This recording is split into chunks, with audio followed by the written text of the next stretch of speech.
ஒரு grill chicken மேல ஈ வந்து உட்காந்துருச்சு.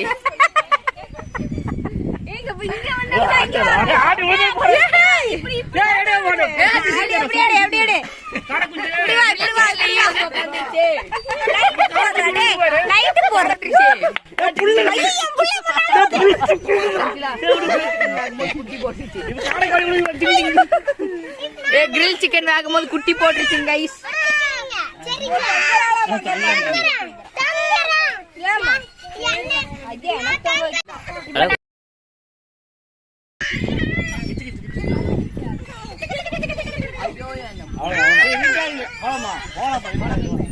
கால் யாரோ ஒருத்தர் ஹெல்ப் பண்ணா வேணாத்தா போன்ல இருக்கு. வாங்க கிரில் சிக்கன் தூக்கலாம். ஐயோ இது பயங்கரமான டைனோசர்.